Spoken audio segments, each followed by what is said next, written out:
Como decíamos, hermanos, allí está el Evangelio. Allí está Pablo virtiendo a los corintios la buena noticia. Y esta noticia es para todos. Es la grandeza, es la gran noticia. Oremos. Señor, Dios Todopoderoso, la gloria y la honra sean a ti, oh Dios Padre. Alabado y exaltado sea tu santo nombre. Señor, tú nos permites estar aquí. Tú nos permites, oh Señor, como iglesia, poder glorificarte, poder exaltarte hasta lo sumo, Señor. Padre, gracias por tu inmenso amor. Oh Dios, porque has enviado a tu Hijo para morir por nosotros. De esta manera tú has mostrado la grandeza de tu amor y nos has salvado, Señor. No nos queda más que agradecerte inmensamente y poder vivir bajo el poder de tu Espíritu Santo por medio de Jesucristo. Este Evangelio que tú nos has entregado. Yo te ruego, oh Señor, que hoy me ayudes a hablar. No confío en mí ni en mis pensamientos. Mueve mi boca, Señor,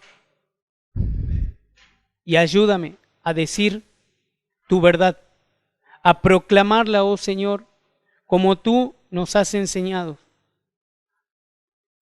basándome pura y exclusivamente en las Escrituras.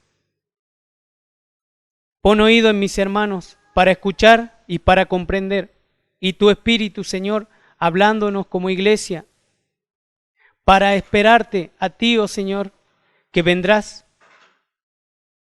y toda rodilla se doblará, oh Señor, y todos confesarán que tú eres el Señor.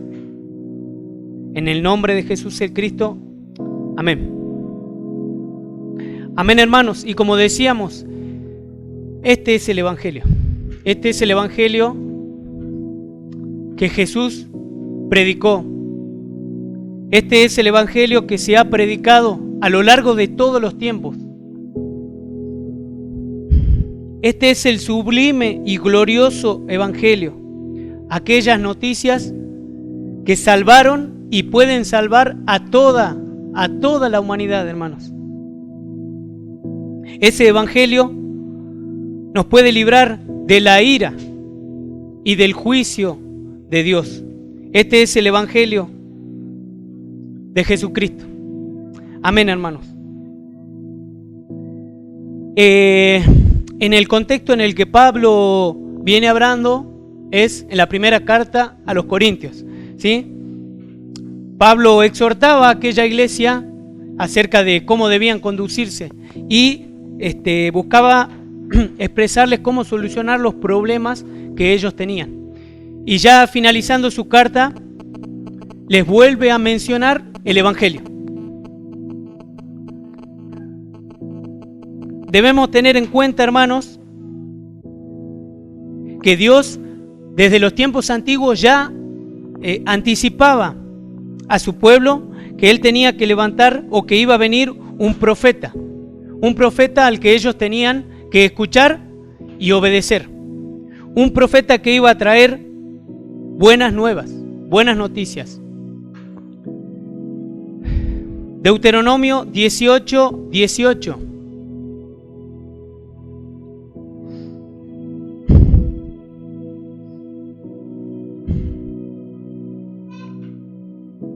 Profeta les levantaré de en medio de sus hermanos como tú, y pondré mis palabras en su boca, y él les hablará todo lo que yo le mandare. Mas a cualquiera que no oyere mis palabras, que él hablará en mi nombre, yo le pediré cuenta. Este es el profeta, hermano, el profeta que traería el evangelio. Incluso también el profeta Isaías profetizó acerca de su venida, de cómo el siervo de Jehová proclamaría, ejecutaría y consumaría el evangelio. Busquen conmigo Isaías 61:1.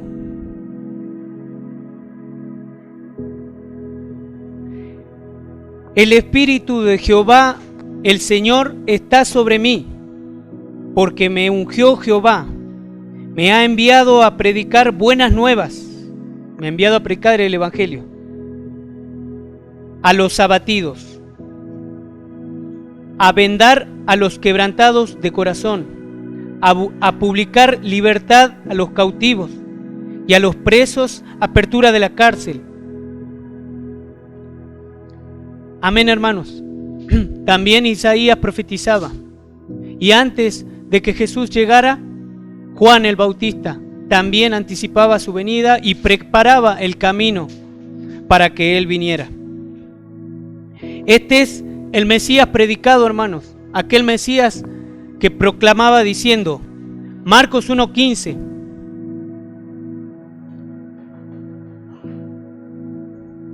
aquel Mesías, Jesús proclamaba diciendo, el tiempo se ha cumplido y el reino de Dios se ha acercado.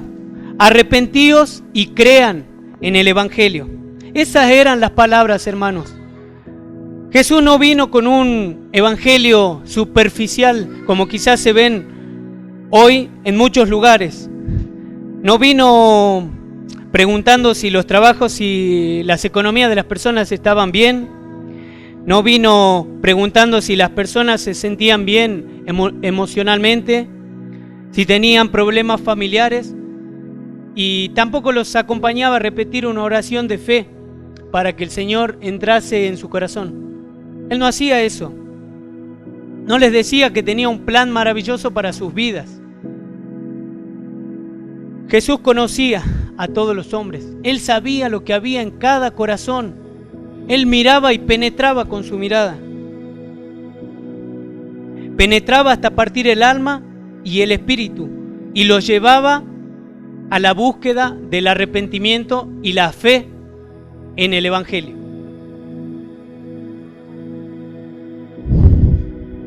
Amén, hermanos. Cristo ya había sido predicho y había sido profetizado. Y Él traería el evangelio. La palabra evangelio proviene de una palabra griega, evangelion, que significa buen mensaje. Y como he dicho, no solo es un buen mensaje, es el mensaje más importante de todos los tiempos, el mensaje más trascendente y el más importante para toda la humanidad. Y realmente, hermanos, tenemos que meditar en esto. Tenemos que temer y temblar ante esto. Y también tenemos que conocer qué es el evangelio. Primera de Corintios 15. Primera de Corintios 15:1. Aquí, hermanos, leeremos, como Pablo expresó en aquella carta, lo que es el evangelio. Además, os declaro, escribe Pablo, hermanos, el evangelio que les he predicado, el cual también recibisteis, en el cual también perseveráis, por el cual asimismo, si retenéis la palabra que os he predicado, sois salvos. Si no, creísteis en vano. Él les decía que lo único que ellos tenían que retener era el evangelio. Si no, todo era vanidad, todo era sin sentido, todo era sin propósito. Y les dice, este es el evangelio, en el versículo 3. Porque primeramente os he enseñado lo que asimismo recibí, que Cristo murió por nuestros pecados conforme a las Escrituras, y que fue sepultado y resucitó al tercer día conforme a las Escrituras. ¿Alguna vez se han preguntado, hermanos, acerca de este mensaje, de este evangelio? ¿Alguna vez se hicieron la pregunta, ¿por qué es el mensaje más importante para nosotros? El mensaje más importante para toda la humanidad. ¿Por qué Cristo murió por nuestros pecados? ¿Para qué humillarse de tal manera? Esas son las preguntas principales que deberíamos hacernos. Quizá alguno diga, pero yo ya conozco el evangelio. Es lo primero que aprendí, es lo básico. Pero déjenme decirle una cosa, hermanos. Ni aún el más dotado, ni aún el que tiene mayor sabiduría, incluso entregada por Dios, y aunque pasara toda su vida estudiando, escudriñando las Escrituras, tratando de indagar un poco más, va a entender el evangelio como debiera entenderlo. Ni la décima parte, porque realmente esto se conocerá cuando estemos con el Señor.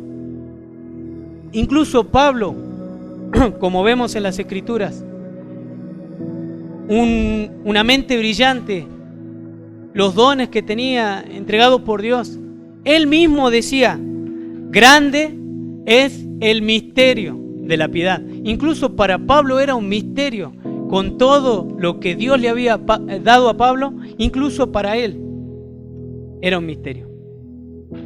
Y hermanos, para ahondar un poco más en este evangelio, nuestro trabajo es buscar el evangelio, ver qué nos está diciendo el Señor. Debemos buscar con profundidad, indagar en las Escrituras para conocer más a Dios. Tenemos que saber qué es el pecado también y lo inmundo que es para Dios el mismo pecado. También debemos conocer nuestra condición delante de Dios. Solo así podremos tener un mayor entendimiento de la grandeza de este evangelio y todo lo que Cristo realmente padeció en aquella cruz bajo la ira de Dios por nosotros.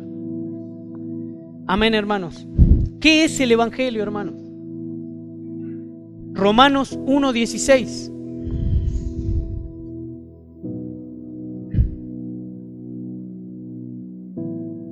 Porque no me avergüenzo del evangelio, porque es poder de Dios para salvación a todo aquel que cree, al judío primeramente y también al griego. Amén, hermanos, es poder para salvación. Y la grandeza del evangelio, ¿saben cuál es? Que el reino de Dios, por medio de Jesucristo, se acercó al hombre, porque el pecado había separado al hombre de Dios y no había manera de que Dios pudiera aceptar estar con inicuos o que la maldad esté cerca de él. No había manera. Para lo cual, hermanos, vamos a ahondar más acerca de Dios. ¿Qué nos hablan las Escrituras acerca de Dios? ¿Qué sabemos, hermanos, acerca de Dios? ¿Qué es lo que han leído hasta ahora acerca de Dios? ¿Han leído la Biblia completamente para ver quién es Dios? De Génesis a Apocalipsis, solamente para ver quién es Dios. Bueno, hermanos, esta es una de las cosas que tenemos que hacer para realmente poder entender el Evangelio de Cristo. Las Escrituras nos muestran desde el principio que Dios es el Creador. Por eso estamos acá hoy, hermanos. Por eso podemos mirar, por eso podemos escuchar, por eso podemos hablar, por eso podemos sentir, hermanos. Por eso nos podemos mirar y abrazar y glorificar a Dios, hermanos. Su inteligencia para poder crear toda la creación, todo lo que hizo, y para que todo sea coordinado y perfecto como lo es única. No tan solo eso, hermanos. A pesar de todo esto y más allá de todo esto, Dios nos muestra que toda su creación lo alaba. Toda su creación tiene que alabarle. Vamos al Salmo 148 y este salmo nos puede dar un parámetro de su grandeza. Salmo 148.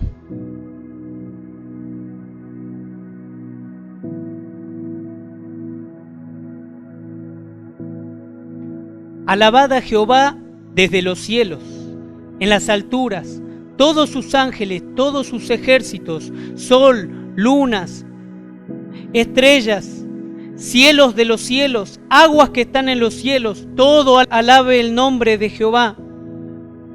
Todo, hermanos, toda la tierra, los monstruos marinos, todos los abismos, el fuego, el granizo, la nieve y el vapor, el viento de tempestad, los montes, los collados, el árbol de fruto y todos los cedros, toda bestia, todo animal, reptiles y volátiles, los reyes de la tierra y todos los pueblos, los príncipes, los jueces, los jóvenes, las doncellas, los ancianos y los niños. Todos alaben el nombre de Jehová, porque solo su nombre es enaltecido, su gloria es sobre la tierra y los cielos. Hermanos, si ustedes leyeran esto y pusieran mayor énfasis en leer esto, podemos apreciar la grandeza de nuestro Señor. Dios es santo, hermanos. La palabra santo proviene de una palabra hebrea que significa, que es kadosh, que significa separado. Y esto refiere a dos cosas. Por un lado, que está separado de toda maldad. Es decir, que ningún tipo de maldad, lo más pequeño que sea, puede habitar en él. Él es santo y esa es su naturaleza. Por otro lado, Él está separado de todo lo que es la maldad. Jamás puede habitar la maldad en Él y jamás Él podría ser malo. El Señor es único, nada se le compara y no hay nada como Él. Primera de Samuel 2:2 expresa esto.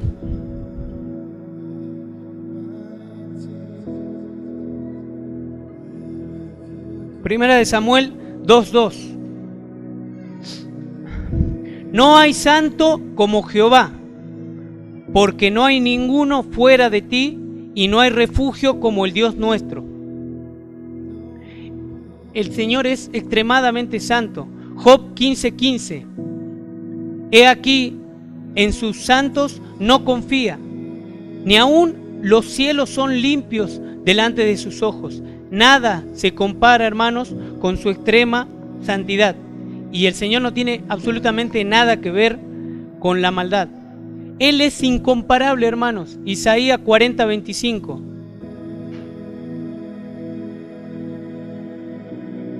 ¿A qué pues me harán semejante o me compararéis? Dice el santo. También, hermanos, en función a esa santidad, Dios aborrece la maldad y a los que pecan y a los que hacen de ello algo habitual. Y lo expresa de esta manera el Salmo 5:5, que dice: los insensatos no estarán delante de tus ojos, aborreces a todos los que hacen iniquidad. Él es extremadamente santo. Y nada injusto ni impuro puede estar delante de Él. También es justo, hermanos. Y Dios ama la justicia.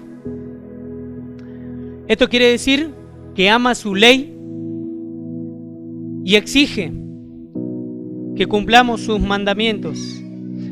Salmo 7:11. Porque Jehová es justo y ama la justicia. El hombre recto mirará su rostro.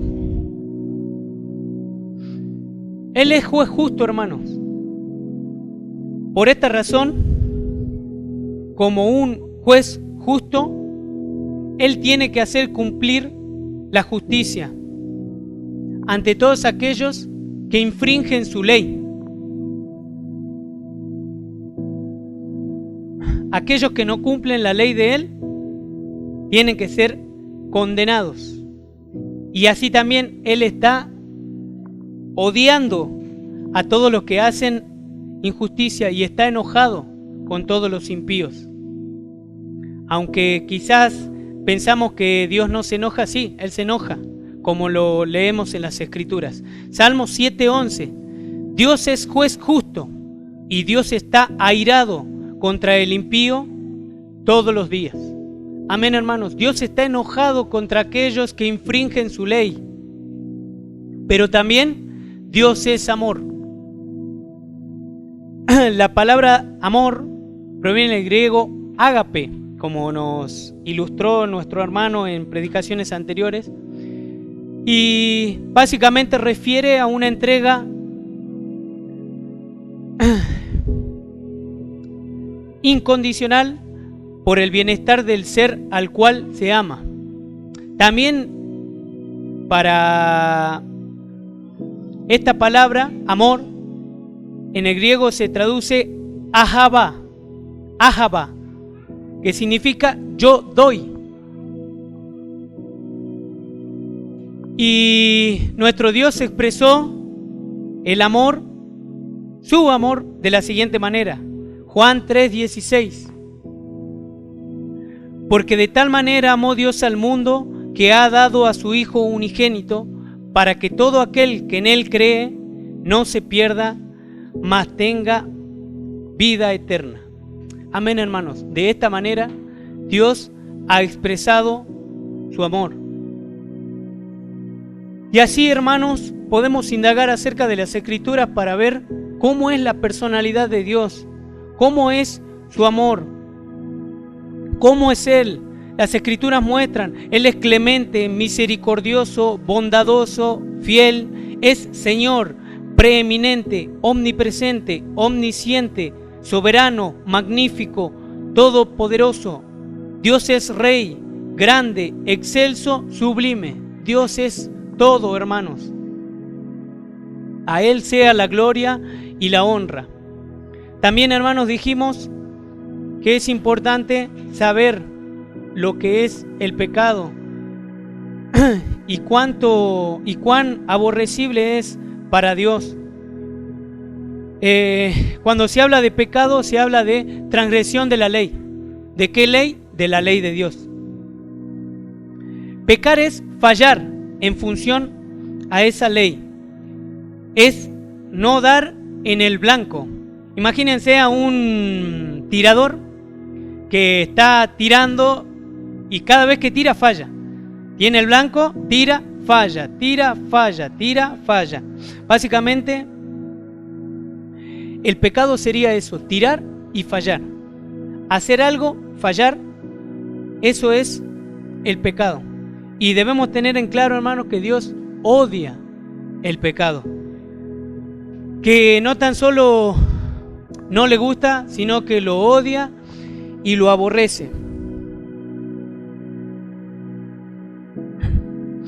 Imaginen, hermanos, si yo amo a los niños, por consiguiente debo aborrecer u odiar todo lo relacionado con el aborto. Debo odiarlo porque yo por naturaleza amo a los niños. De la misma manera, Dios ama la bondad y odia la maldad. Y también, ¿saben a quién odia? A todos aquellos que pecan, a todos aquellos que hacen lo malo como algo habitual. Y vamos a hacer y ver una lista de aquellos pecados que la Biblia nos muestra. Primera de Corintios 6:9.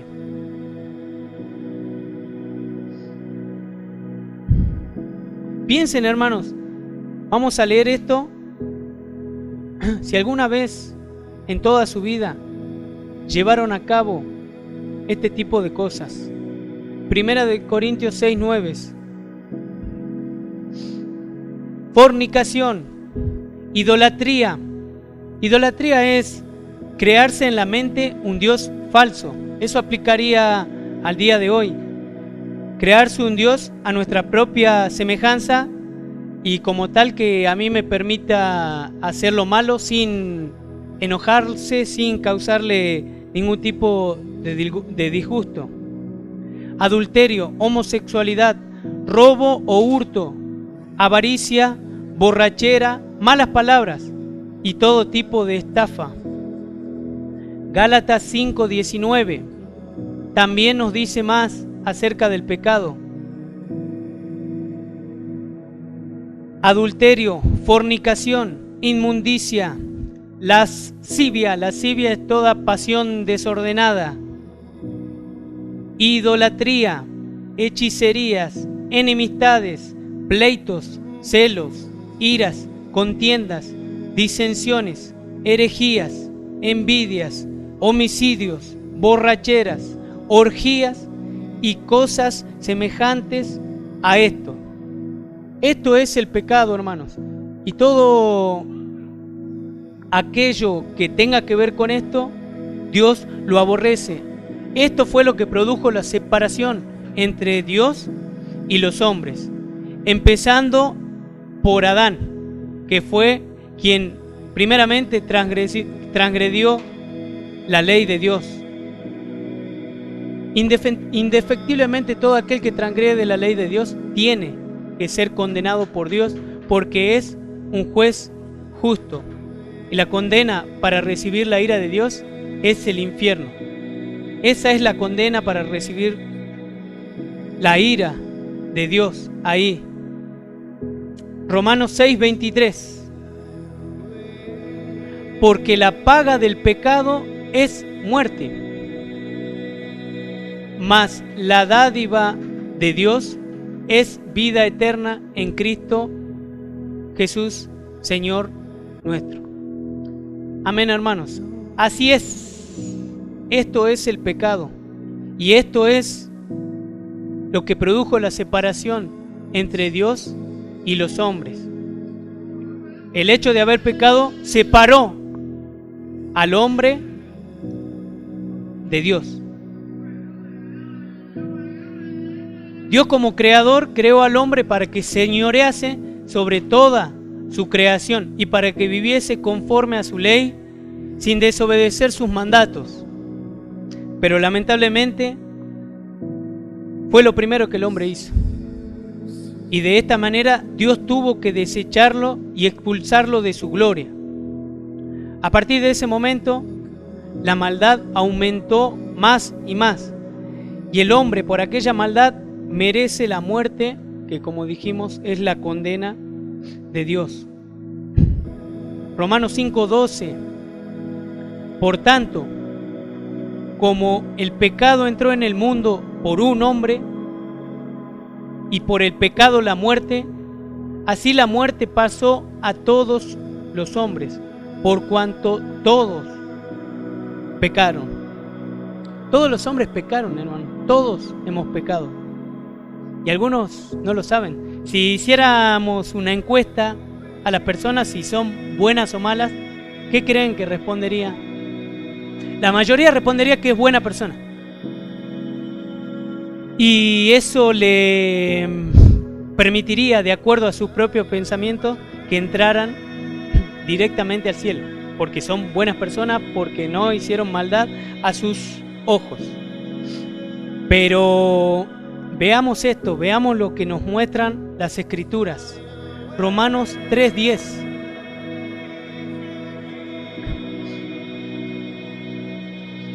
Como está escrito, no hay justo, ni aun uno. No hay quien entienda. No hay quien busque a Dios. Las Escrituras nos muestran que no hay nadie bueno, que no hay nadie justo. Y aparte de esto, también nos muestran cómo es el corazón del hombre, cómo es la esencia del hombre. Sigamos con el versículo 12. Todos se desviaron, a una se hicieron inútiles. No hay quien haga lo bueno, no hay ni siquiera uno. Sepulcro abierto es su garganta, con su lengua engañan. Veneno de áspides hay debajo de sus labios, Su boca está llena de maldición y de amargura. Sus pies se apresuran a derramar sangre. Quebranto y desventura hay en sus caminos. Y no conocieron camino de paz. No hay temor delante de sus ojos. Amén. Esa es nuestra condición, hermano. No tan solo somos pecadores, por naturaleza infringimos la ley de Dios, y ningún temor de Dios hay en nuestros ojos. Esa es la condición natural del hombre. E incluso si el hombre quisiera hacer algo bueno, para Dios eso sería un trapo de inmundicia. Eso es lo que expresan las Escrituras. Isaías 64:5. Saliste al encuentro del que con alegría hacía justicia, de los que se acercaban de ti en tus caminos, de los que se acordaban de ti, en tus caminos. He aquí, tú te enojaste porque pecamos. En los pecados hemos perseverado por largo tiempo. ¿Podremos acaso ser salvos? Si bien todos nosotros somos como suciedad, y todas nuestras justicias como trapo de inmundicia, y caímos todos nosotros como la hoja, y nuestras maldades nos llevaron como viento. Hermanos, nada podemos hacer, nada ante Dios podemos hacer. Y así también Dios tiene que hacer justicia. Dios tiene que hacer justicia con todos aquellos que pecaron, que transgredieron su ley, y debe sentenciarlos a muerte y a padecer bajo su ira. ¿Quién podrá salvarse? A la luz de esta verdad, todos deben morir. Miren, hermanos, desde el inicio de las Escrituras, Adán desobedeció, debe morir. Abraham mintió, debe morir. Moisés no fue obediente, debe morir. David adulteró, debe morir. Salomón se inclinó a otros dioses, debe morir. Cada uno de nosotros, cuántas cosas que hayamos hecho, debemos morir. Esto no es para asustarnos, hermanos, es la realidad. Merecemos el castigo de la muerte y la ira de Dios. ¿Cómo podemos hacer para ser salvados?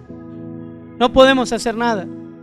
Ya vimos que lo que hacemos es como trapo de inmundicia. Alguien tiene que hacer algo. Ese alguien es nuestro Salvador. Y de la misma manera, he aquí nuestro Dios poniendo en práctica sus atributos, mostrando su amor y misericordia de la siguiente manera. Juan 3, 16, 17. Porque de tal manera amó Dios al mundo, que ha dado a su Hijo unigénito, para que todo aquel que en Él cree no se pierda, mas tenga vida eterna. Porque no envió Dios a su Hijo al mundo para condenar al mundo, amén, sino para que el mundo sea salvo por Él.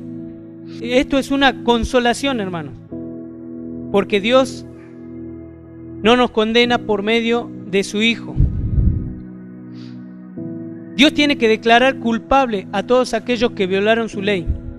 ¿Cómo puede Dios declararnos inocente y seguir siendo justo? ¿De qué manera? Si Él nos declarara justo a un injusto, eso sería realmente injusto para cualquier juez. Deberían declarar injusto a aquel que hiciera eso. Él tiene que emitir su juicio de culpable, indefectiblemente, y castigar a todo aquel que infringe su ley. Romanos 1:18. Porque la ira de Dios se revela desde el cielo contra toda impiedad e injusticia de los hombres que detienen con injusticia la verdad. Por esto vino Jesús, hermanos, para salvarnos del castigo eterno, bajo la ira de Dios en el infierno.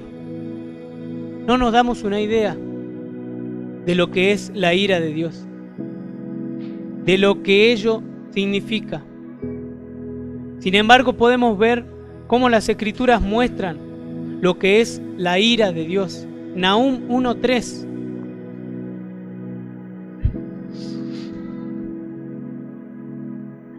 Jehová es tardo para la ira y grande en poder, y no tendrá por inocente al culpable. Jehová marcha en la tempestad y el torbellino, y las nubes son el polvo de sus pies. Él amenaza al mar y lo hace secar, y angosta todos los ríos. Basán fue destruido y el Carmelo, y la flor del Líbano fue destruida. Los montes tiemblan delante de él, y los collados se derriten. La tierra se conmueve a su presencia, y el mundo y todos los que en él habitan. ¿Quién permanecerá delante de su ira? ¿Y quién quedará en pie en el ardor de su enojo? Su ira se derrama como fuego, y por él se hienden las peñas. Podemos ver, hermanos, qué terrible es la ira de Dios, y lo que deben recibir todos aquellos que hacen maldad. Salmo 75:8 nos muestran que Dios ya estaba listo para derramar su ira, porque el cáliz está en la mano de Jehová, y el vino está fermentado, lleno de mistura, y él derrama del mismo. Hasta el fondo lo apurarán y lo beberán todos los impíos de la tierra. Sin embargo, hermanos, Cristo vino a cargar con esto, a llevarlo en la cruz, a sufrir esto. Y ¿sabían algo? Cristo tenía miedo. Cristo tenía miedo.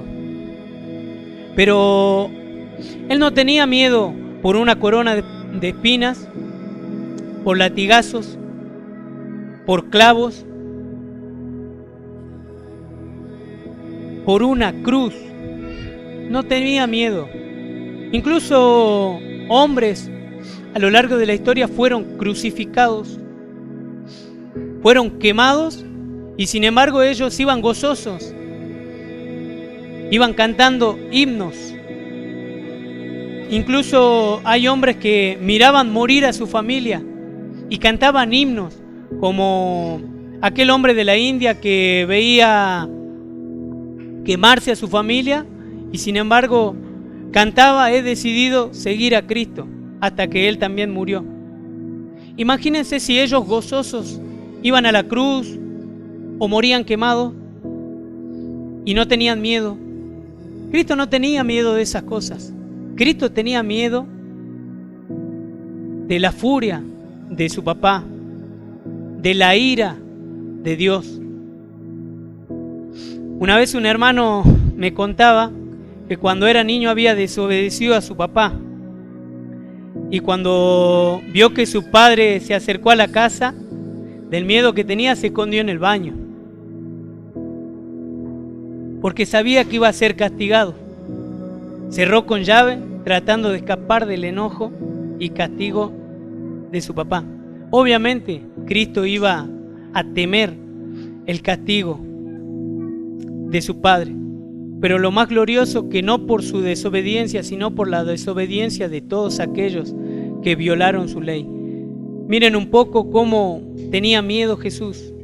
Lucas 22:41.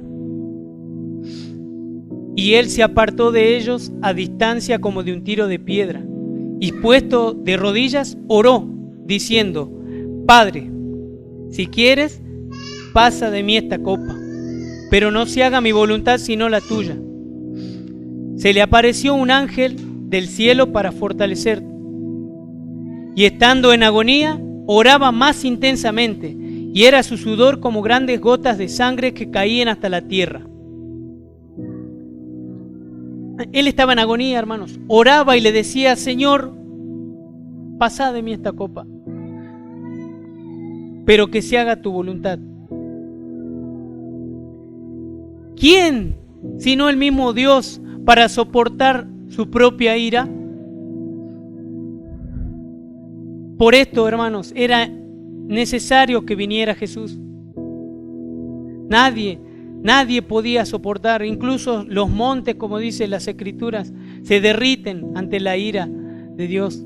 En aquella cruz, allí estaba nuestro Salvador, el más hermoso de los hijos de los hombres, padeciendo por la humanidad, que hasta este momento era vanidad. Salmos 62:9. Por cierto, vanidad son los hijos de los hombres, mentira los hijos de varón. Pesándolos a todos igualmente en la balanza, serán menos que nada. Éramos menos que nada, de acuerdo a las Escrituras. Leyendo este salmo, me acordaba de un predicador que contaba una vez que estaba predicando acerca de la expiación en una universidad secular, y un estudiante se levantó y le dijo: tengo una pregunta para usted. El predicador le dijo: dime. Y él dijo: ¿cómo puede el sufrimiento durante un par de horas de un solo hombre en una cruz salvar a una multitud de hombres, una multitud incontable según usted de hombres del juicio eterno?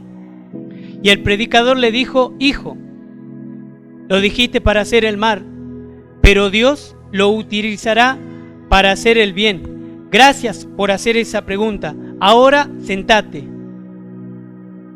¿Quieres saber cómo un hombre, muriendo solo por un par de horas en un madero, puede salvar una multitud de hombres de una eternidad del infierno? Porque ese hombre vale más que todos ellos juntos. Si tomas montañas, montes y más, si tomas todo planeta, toda estrella, toda forma de belleza, todo lo que canta, todo lo que resplandece, y lo pones en una balanza y pones a Cristo en el otro lado, Él pesará más. Él pesará más. Aquí está la respuesta a nuestra pregunta, hermanos. Cristo hizo justicia por nosotros y Dios continuó siendo justo. Romanos 3:21. Pero aparte de la ley, se ha manifestado la justicia de Dios, testificada por la ley y los profetas. La justicia de Dios por medio de la fe en Jesucristo, para todos los que creen en Él. Porque no hay diferencia por cuanto todos pecaron y están destituidos de la gloria de Dios, siendo justificados gratuitamente por su gracia mediante la redención que es en Cristo Jesús, a quien Dios puso como propiciación por medio de la fe en su sangre, para manifestar su justicia a causa de haber pasado por alto en su paciencia los pecados pasados, con la mira de manifestar en este tiempo su justicia, a fin de que Él sea el justo y el que justifica al que es de la fe de Jesús. Cuán grande es el amor de Dios, cuán grande es el Evangelio de Cristo. De esta manera, Dios continúa siendo justo y nos salva a nosotros y muestra su amor de una manera incondicional. Romanos 5:8. Mas Dios muestra su amor para con nosotros, en que siendo aún pecadores, Cristo murió por nosotros. Pues mucho más, estando ya justificados en su sangre, por Él seremos salvos de la ira. Porque si siendo enemigos fuimos reconciliados con Dios por la muerte de su Hijo, mucho más, estando reconciliados, seremos salvos por su vida.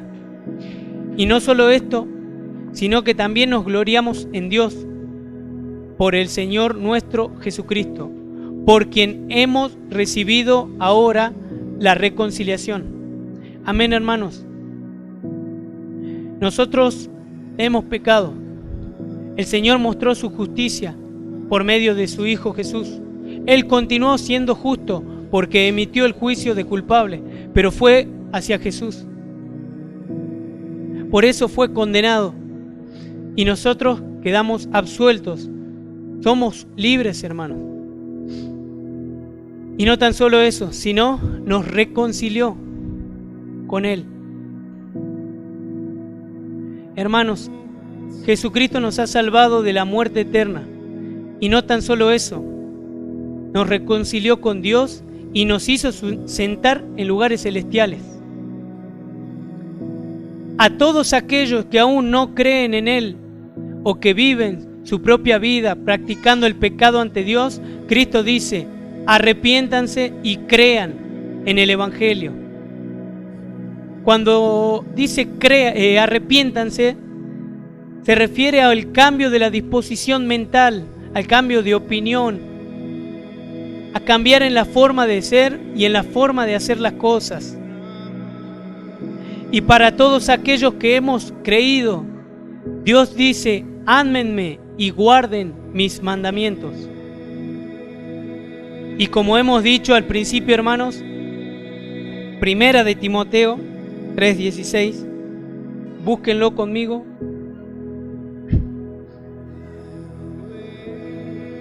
Pablo, con toda su sabiduría, con todos los dones que el Señor le había dado, dice: indiscutiblemente, grande es el misterio de la piedad. Dios fue manifestado en carne, justificado en el Espíritu, visto de los ángeles, predicado a los gentiles, creído en el mundo, recibido arriba en gloria.